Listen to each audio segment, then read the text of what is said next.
Magandang araw po mga kamarkang bungo. Ito po pala ang aking unang kwento.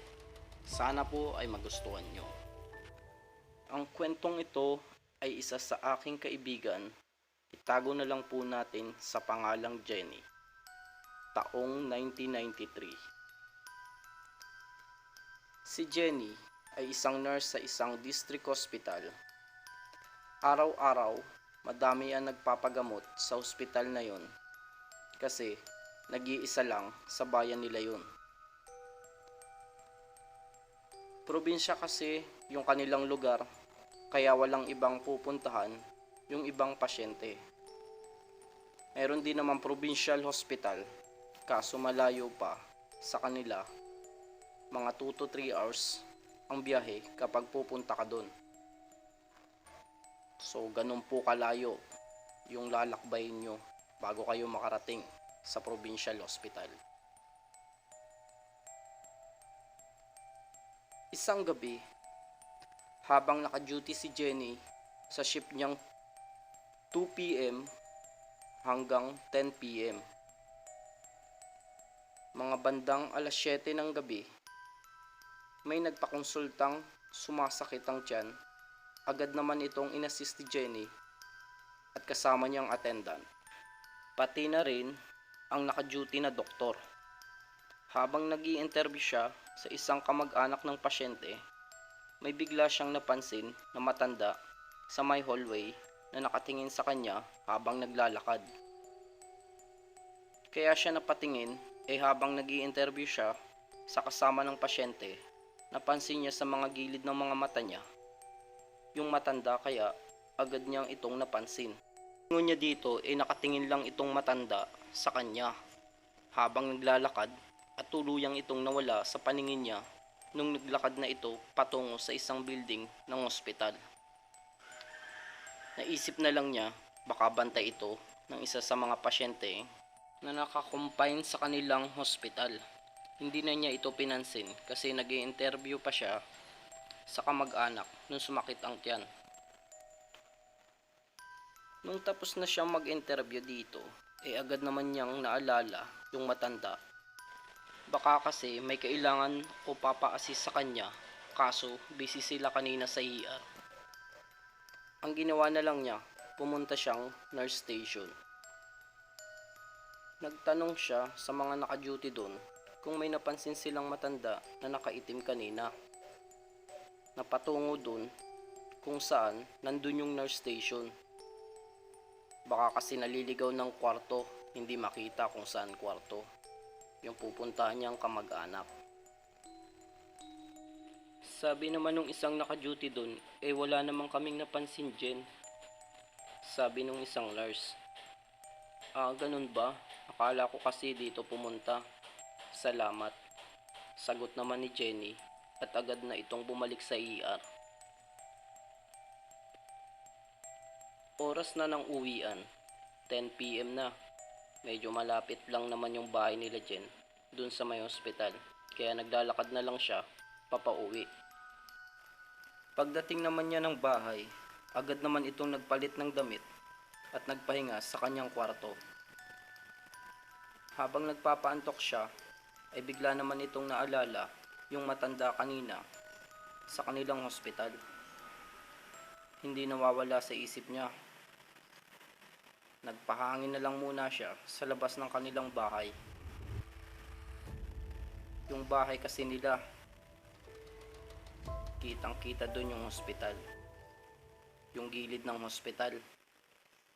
Nang may bigla na lang nagpatay sindi ng ilaw doon sa isang kwarto ng pasyente nila, napaulit-ulit ito sa pagpatay sindi ng ilaw.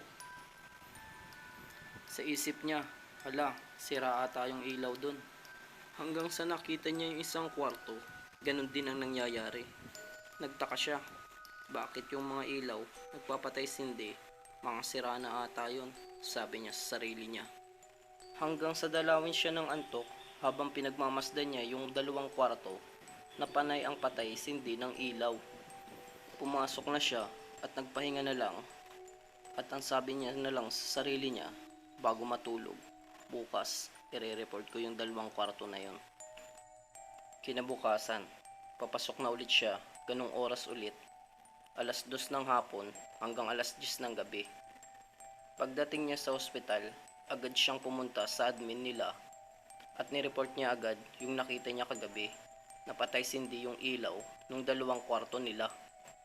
Agad naman itong pinuntahan ng electrician nila para ma-check kung sira yung mga switch ng ilaw. Pagdating ng electrician sa unang kwarto, agad niyang itong chinek kung sira ba o hindi. Ayon sa electrician, hindi naman ito sira at okay naman ang mga switch ng ilaw. Ganon din sa isang kwarto na ni-report ni Jenny. Agad naman itong sinabi ng electrician kay Jenny at nagtaka siya kung bakit ganon yun kagabi. Lumipas ang ilang araw, laging ganon ng ganon yung 2 kwarto na yun. At lagi niyang nakikita yung matanda sa ospital. Pero hindi niya ito malapitan kasi madaming pasyente ang ina-assist niya. Palakad-lakad lang yun. Minsan sa hallway, minsan nakaupo sa waiting area. Hanggang isang gabi, at ito yung hinding-hindi niya malilimutan sa talambuhay niya. Naka-duty ulit siya ng ganong oras. Nag-iisa lang siya sa ER. Bigla siyang nakaramdam ng lamig sa katawan. Parang may humawak sa kanyang balikat. Agad naman niyang itong nilingon. Pagtingin niya dun sa may waiting area, nandun yung matandang nakikita niya palagi. Pagkakataon na niya itong lapitan kasi wala namang pasyente. Nung malapit na siya dito sa matanda, bigla itong tumayo at tumingin sa kanya at ngumiti ito. Okay naman yung hitsura ng matanda. Mukhang mabait naman ito. Nung tinanong naman ito ni Jenny, Nay, saan po kayo? May pasyente po ba kayo dito sa ospital?